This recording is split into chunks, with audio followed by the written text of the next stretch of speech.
Welcome back to my channel.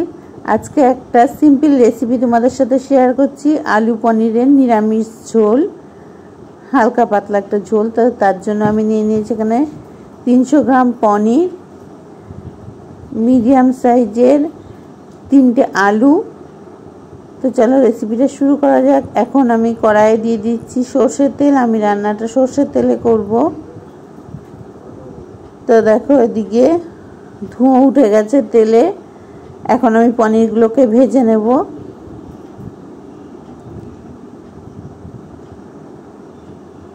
আর এদিকে আমি বাটিতে বসিয়ে দিয়েছিলাম জল গরম। তো গরম জলটা একটা বাটিতে ঢেলে নিচ্ছি। এটা দিয়ে কি করব দেখতে থাকো। এর মধ্যে দিয়ে দিচ্ছি নুন, চিনি। গরম জলটার মধ্যে নুন চিনিটা ভালো করে মিশিয়ে নেব।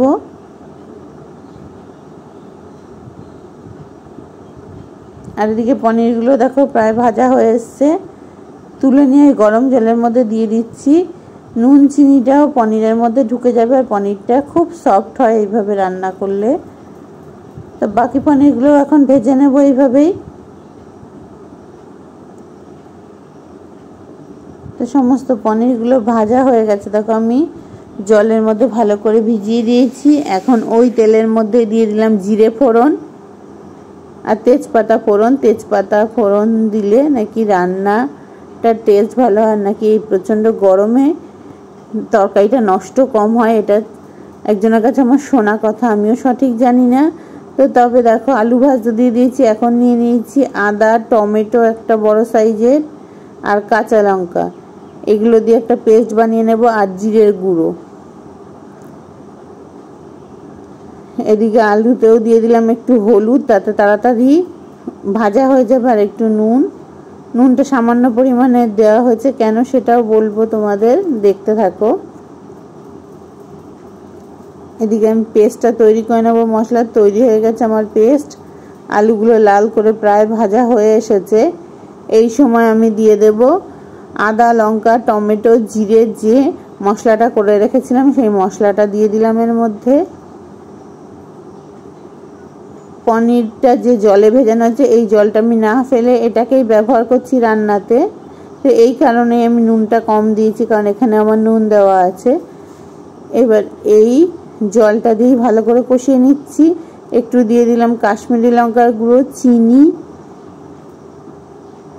এবার ভালো করে কষিয়ে নিচ্ছি।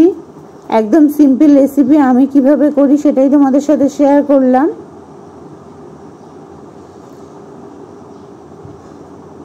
তো আলুটা মশলাটা দেখো ভালো করে কষিয়ে নিচ্ছি।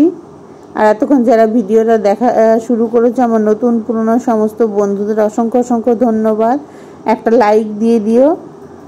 তো চলো এখন প্রথমে যে পনিরের মধ্যে জলটা আছে ওটাই আমি ব্যবহার করে নিচ্ছি। এটা না ফেলে এইভাবেই রান্নায় ব্যবহার করলে রান্নার টেস্ট ভালো হয়। আরও একটু গরম জল দিয়ে দিলাম। রান্নায় গরম জল দিলে টেস্ট ভালো হয়, গরম জল দিয়েই রান্নাটা করাও ভালো। তো এখন দেখো আমি আলুটা, মশলাটা সমস্ত কিছু জলের সাথে নাড়াচাড়া করে নিচ্ছি। একটু লঙ্কাটা কম হয়েছিল বলে আবার একটু শুকনো লঙ্কার গুঁড়ো দিলাম। আর নুনটাও একটু কম হয়েছিল। তো সমস্ত কিছু দিয়ে আবার একটু চাপা দিয়ে দিলাম। তো দেখো আলুটা ফুটতে শুরু করে দিয়েছে খুব ভালো করেই, এবং আলু আমার সেদ্ধও হয়ে এসেছে সেটাই দেখানোর চেষ্টা করছিলাম। এই দেখো আলুটা স্লিপ কেটে যাচ্ছে, কিন্তু আলুটা সেদ্ধ হয়ে গেছে। নিরামিষ দিনে এরকম পনিরের তরকারি দারুণ লাগে খেতে। আর সিম্পল গরমকালে এরকম সিম্পলভাবে রান্না করলেও সেটা খেতে ভালো লাগে। এই গরমে বেশি তেল মশলা দিয়ে খাওয়ার খেতে ভালো লাগে না। তখন এরকমভাবে যদি হালকা পাতলা একটা পনিরের ঝোল করি তখন খেতে ভালো লাগবে সেটা। আর এদিকে দেখো এবার ভিজিয়ে রাখা পনিরগুলো দিয়ে দিলাম। দিয়ে একটু ফুটতে দিয়ে দেব। একটু দিয়ে দিচ্ছি টমেটো কেচাপ, গরম মশলা, আর খুব সামান্য পরিমাণে ঘি। নিরামিষ তরকারিতে ঘিটা অবশ্যই দেওয়ার দরকার।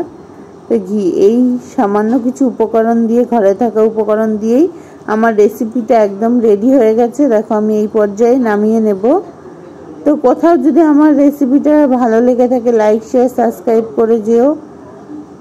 তো চলো এখন আমার একদম রেডি হয়ে গেছে, আমি নামিয়ে নিচ্ছি, নিয়ে সার্ভ করে দেব। তো চলো আজকের ভিডিওটা এখানেই শেষ করলাম। আবার দেখা হচ্ছে পরবর্তী কোনো ভিডিওতে, ব্লগে বা রেসিপি নিয়ে। ততদিন আমার সব বন্ধুরা ভালো থেকো, সুস্থ থেকো আর আমার সাথে থেকো। সবাইকে টাটা।